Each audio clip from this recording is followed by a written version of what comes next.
Welcome to JazzTime.com. JazzTime.com is an online store that buys, sells, trades authentic luxury watches. We make these videos so our customers can easily choose the best watch for themselves and the comfort of their own home.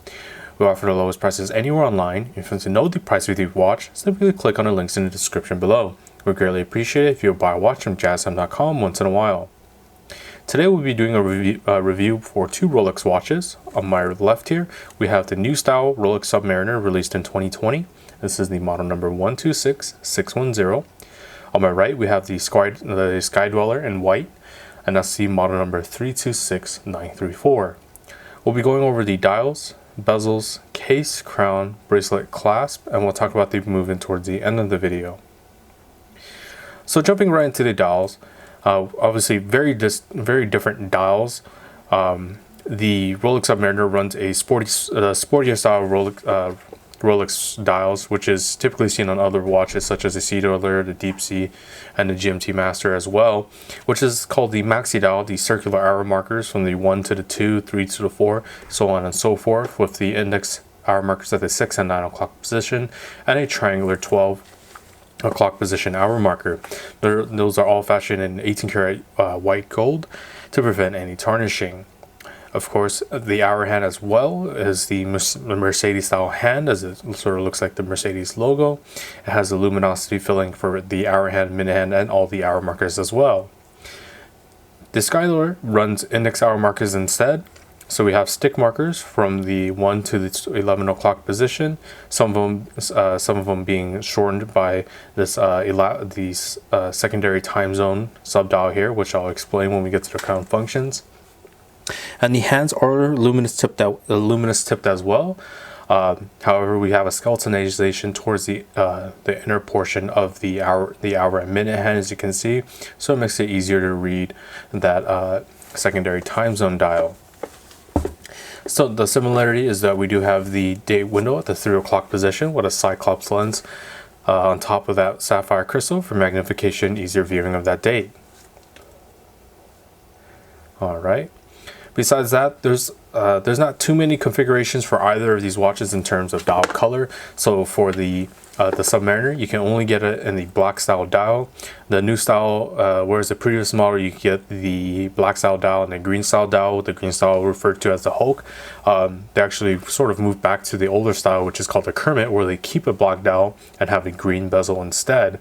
So you have that nice green bezel from the Hulk, but instead you keep the black dial.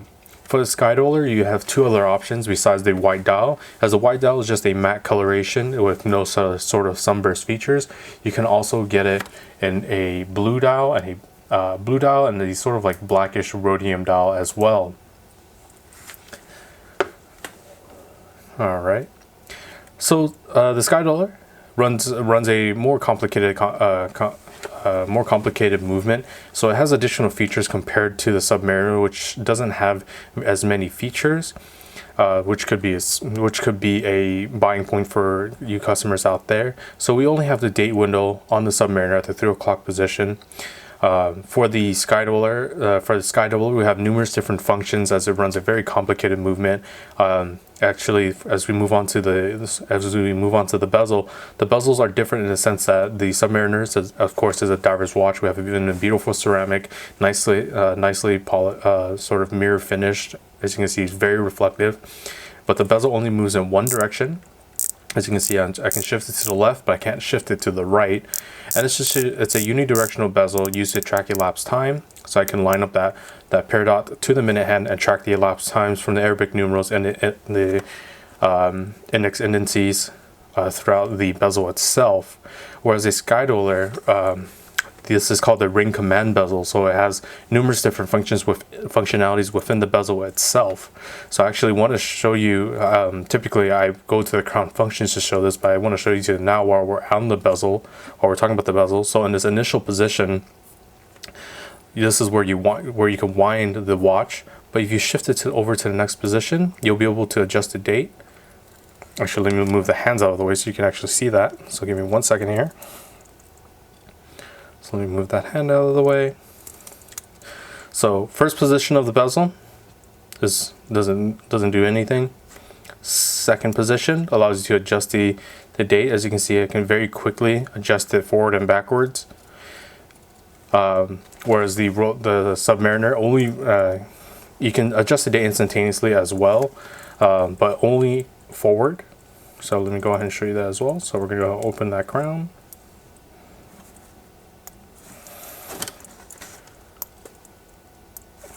Alright, so as you can see, the Submariner can also adjust the date quickly, but it can only go forward. It cannot go backwards. As you see, as I go counterclockwise, it does not go backward.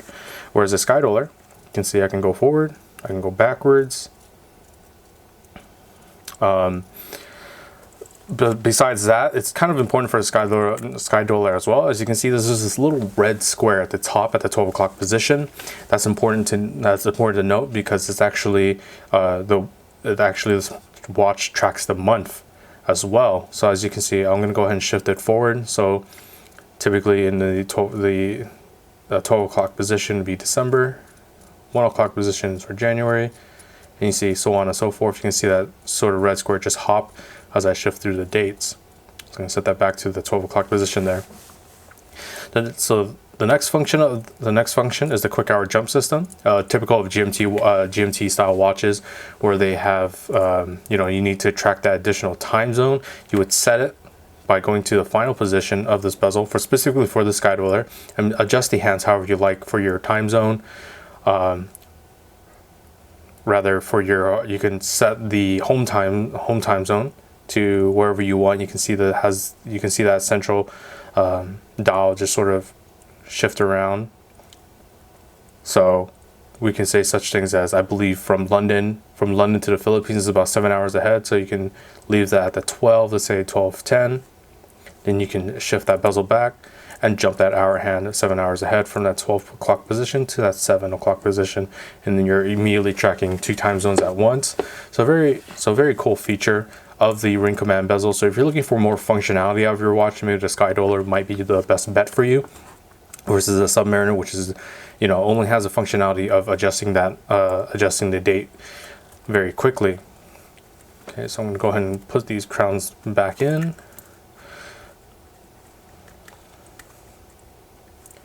And then I'm going to shift that bezel back to the original position. All right, so, but besides that, maybe this ring command bezel, you don't really need all that functionality. You still have the beautiful fluted bezel in the white gold as well. So you can see very reflective, matches very nicely with the matte white dial, as the matte white dial itself is just a very simple coloration for the dial. Whereas if you were to get a blue Sky-Dweller, you can have that nice sunburst feature and whatnot. But the Submariner, it will always just be this matte black dial, unless you decide to upgrade to something like the two-tone, which has the blue dial available, and that one has a sunburst feature as well. But if you're looking for the base model, you're only going to see this matte black dial, whereas the Sky-Dweller can get that sunburst sort of featuring from the other dial colors and dial styles. All right, moving on, I'm going to go ahead and just move this bezel back to the original position. Moving on, for the case sizes, they actually don't look too different in case sizes. There's only a 1 millimeter difference between these two watches. The old style Submariner used to be a 40 millimeter, now it's a 41 millimeter. The Sky-Dweller itself is a 42 millimeter style watch.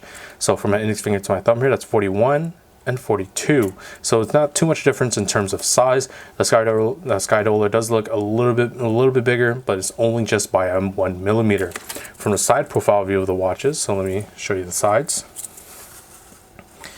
You can see the Sky-Dweller has a higher profile, and that's once again due to its different complication, that having all those different sort of features in the watch itself. Of course, it's going to have a larger size for the case to hold the additional complications of being able to track the month, being able to track a different time zone, being able to adjust the date instantaneously backward and forward. Whereas the Submariner keeps it simple and just has a simple usage of being able to stop the seconds hand and being able to adjust the date forward and backward, rather forward only. But as you can see, both of them still follow the same sort of conjunction of having a nice high polish on the side of the case, matching with the high polish on the sides of the bracelet. There is minor usage of the high polish on the Rolex bezel, or the Submariner bezel. But it's also mixed with a brush on the bottom, and then the high polish on top, small high polish on top. So it gives it a tiny bit of a little more shine to the sides of the bezel. Whereas the fluted bezel on the Sky-Dweller is fully an 18 karat white gold and fully high polish, so it has that nice shine throughout. All right, so let me show you the other side now. So let me go ahead and shift this over. And this is the side profile view on the crown side. Now this is a 3 o'clock position. As you can see, the Rolex Submariner, being a sportier watch, has the crown protectors on the crown itself, whereas the Sky-Dweller is a little bit naked. It just has the crown sticking out, but it still has that nice high polish surrounding that crown. The crowns itself are a little bit different in the sense that it does have the Rolex crown logo on the crown itself there, but you can see for the Submariner it has these triple dots, and the Sky-Dweller has this sort of underline on its crown, and that is actually a small significance. It indicates that the Submariner, as it is a diver's watch, is a triple waterproofness system, which they show on the dial here. You can see the water resistance labeled there, 300 meters or 1,000 feet. Sky-Dweller text is a little bit different, does not have that water resistance, just has the Sky-Dweller name, Oyster Perpetual, superlative chronometer officially certified. So a little bit different texting there, as the Submariner, like, once again, is a diver's watch, so they do want to say that water resistance loud and proud, and that's 100 or 300 meters or 1,000 feet. A Sky-Dweller, you're only going to be looking at a water resistance of 100 meters or 330 feet. So, and that's of course with the crown nice and tight in against the case, as you want to make sure your crown is always against the case when you're done adjusting whatever functions you decide to use on it. I'm not going to go over the crown. Functions, as I've already shown you with the sort of little bezel functions, the bezel usage there. But I do want to note that you can see the difference in the crown. That the Rolex one has a little bit fatter crown versus the Sky-Dweller, which does not. A little bit fatter. I would assume that the Submariner would have a little bit fatter crown, of course, being in the crown protector, but also because you do need that extra grip if you do decide to. You just need that little extra grip. Maybe a little bit too much water, coming out of the ocean, and you need that little extra gripping. That could be one of the reasons why. But anyways, moving on to the bracelet now. So one thing I want to notate before we move directly into the bracelet is that you can see from the starting lugs, it's going to be on top and on the bottom, as Rolex said, it does everything perfectly. You're going to see a nice high polish on the Sky-Dweller for the lugs, whereas the Submariner has a nice brush finish on its lugs. Once again, this is a sportier watch, so it's going to opt for the brush finish throughout the whole, mostly throughout the watch over the Sky-Dweller, which is more of a dressier watch, being as you probably wouldn't be taking this, probably wouldn't be sporting around with this watch anyways, and it has, because of the 18 karat white gold fluted bezel, and because of the usage of high polish throughout the watch. So we have the high polish on the lugs, high polish down the center links for the Sky-Dweller, but a nice sand finish on the Submariner's bracelet. These both are using the same style bracelet. It is the Oyster style bracelet.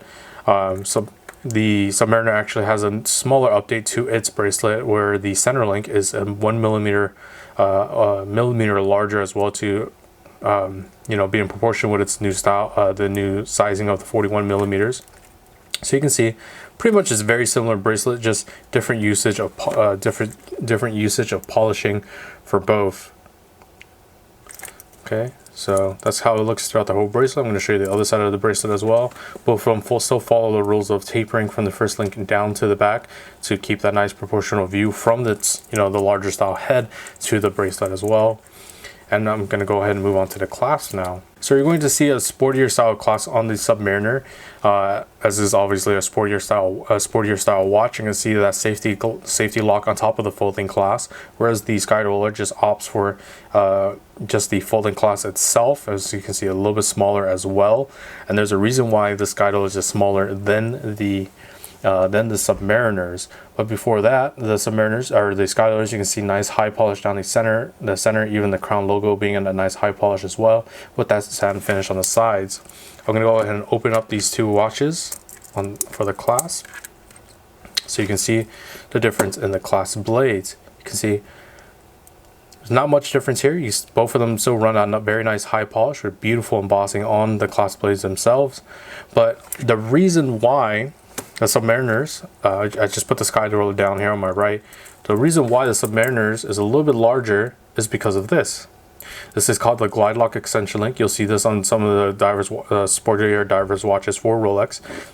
It allows for quick adjustment, such as to a wetsuit, adding the extra little millimeter on your wrist. You can adjust for that on the fly. So it's very easy, very quick and easy to use feature. So very nice.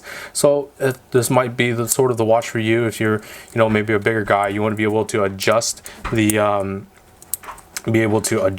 your watch on the fly to be able to fit on your wrist, because even if you're not diving, your wrist will swell up a little bit just from general movements and hot days and such. So your wrist could feel a little bit tight, or rather the watch feel a little tight around your wrist. You can adjust that easily, whereas the Sky-Dweller does not have that feature. It doesn't not adjust as quickly as a Submariner. So as you can see, you don't have that glide lock feature, but what you do have for the Sky-Dweller, as you'll see in some other Rolex watches that don't have that glide lock extension link, is you'll see that there's this little indentation right in the clasp itself. There you can see that small little dot, and that's actually it's called the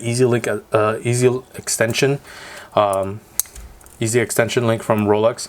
It allows you to adjust the bracelet just only 5 millimeters inward or 5 millimeters outward. So you still have the flexibility of adjusting the bracelet, just not as easy as a Submariner. So if you've been spending your time walking around the mall all day, and you feel your watch feeling a little tight, you can adjust that very quickly with the Submariner. You can't do that with the Sky-Dweller. All right. So last thing is the movements. So for the movement of the Submariner, it has been updated. I used to use a 3135 movement, which is actually the base for the movement of the Sky-Dweller movement. The Sky-Dweller runs a 9001 caliber in-house made Rolex movement, but the base of that movement is actually the 3135. So it's a tried and tested movement. That movement is about like three decades old by now. But now it's time for newer style movements and newer improvements to movements. So the 3235 newer style movement has a few new features that, or rather not new features, but new in-house made parts, as Rolex is trying to move away from other industry parts and using more in-house made parts. So we have the addition of the Paraflex shock absorbers. Both of these watches have the Paraflex shock absorbers, which is in-house made shock absorbers made by Rolex, which the industry standard used to be the KIF shock absorbers, but Rolex claims that it absorbs 50% more shocks than the industry standard. The other thing is that they both have the Parachrome magnetic blue Parachrome hairspring for resistance against magnetism, as your watch getting magnetized could cause it to run erratically. Usually in the cases that it does get magnetized, it runs way too quickly. They're still both perpetual mechanical self-winding movements, both within the Swiss specs of the -2 + 2 seconds a day, as Rolex does double test all of their movements to make sure that's within the Swiss specs. Typical Swiss specs is -4 seconds plus 6 seconds a day. Rolex double tests it to make sure it's within -2 seconds a day plus 2 seconds a day. Okay. The only main difference I can see between these two movements, besides the 9001 obviously having numerous different functions, as I mentioned, the tracking of the month, tracking of a different time zone, being able to adjust the date forward and backwards, the quick hour jump, being able to move the hour hand quick, independent of the minute hand. The other difference I see is that the 3235 movement on the Submariner has the chronology escapement, which is a skeletonized escapement wheel made out of a nickel phosphorus. The skeletonization of it helps with reduction of inertia, meaning that it has energy efficiency and more precise timekeeping. So it sort of updates that power reserve the power reserve of the movement itself from what it used to be a 48-hour power reserve to a 70-hour power reserve, making it in line with the Sky-Dweller, which actually has a 72-hour power reserve. So very similar, but the previous model with the 116610 had a 48-hour, so that gap has sort of been closed between the two watches. The gap has sort of been closed in that regards for the power reserve for those two watches. All right. So one last thing I forgot to mention is that for the case of these watches, as I mentioned, 41mm for the Submariner, 42mm for the Sky-Dweller, but the Submariner actually had updates to its case size. As I mentioned, it's a 41mm now, not a 40. Actually, the lugs have been slimmed down for this, so you can that's also why the profile of the Submariner is much less than the Sky-Dweller, because it used to be sort of similar in a sense of sort of a larger case size, of the sort of difference in lug size, but now we have a slimmed down case with slim crown guards and the improvement on the bracelet as well, so it makes it look like the Submariner is, you know, much smaller than it actually is, but it feels and looks more sleek than the previous model. All right, so let me actually try these two watches on my wrist now. So we're going to start with the Submariner first. So once again, folding down, crown lock on top, and there we are. So I love the new additions to the Submariner. Once again, the changes are this watch being a 41mm now, slimmer case, a little bit larger center link for the bracelet itself, and you can see the profile doesn't sit too high off the wrist because of it, so it has that sort of makeover similar to the Datejust 41 where they've slimmed down the case as well, and it's actually a very good addition. As you can see, it feels very in proportion on my wrist, whereas the Sky-Dweller, also a very good choice as well. It's just really dependent on your needs for a watch, but the Sky-Dweller, fairly simple watch as well in terms of overall look. It doesn't feel too busy on the dial, but still looks unique enough to displace it from the other Rolex models. That high polish and brush finish, contrasting very nicely against each other to bring the best of both worlds out of each other. So you can see the side profile views of those watches. The Submariner sits a little bit smaller than the Sky-Dweller. So if you're interested in either one of these watches for the lowest possible price, check out our website, jazztime.com. We have the lowest prices guaranteed. And if you liked the video, please like, comment, subscribe below. Thanks for watching. Hope to see you guys soon. If you want to find out more about the watch you just saw in the video, you can just click below on Show More to see the full description. Then you can check the link next to model as seen in video, click on it, and you will get to the proper page where you can see all the details. If you're watching on a mobile phone, you have to click on the arrow down on the right hand side below the video to see the full description. If you like this video, please give us a thumbs up. If you would like to share this video with your friends, you can use the share button below and share it on any platform you like. If you have questions, constructive feedback, want to tell us about some mistakes or misspeaks, just write a comment below. If you want to see more videos like this, you should subscribe to our channel and visit our channel page where you can find all the videos. And if you're interested in a specific watch brand, you can check out our playlists. If you want to check the price for a watch or want to buy one, remember at jazztime.com you always get a steep discount, so you should check the prices with us. If you want to know the price for a specific watch, just go to Google, type in JazzTime, plus the brand, model and the details you're interested in, and Google will find the right page for you. Thank you for watching.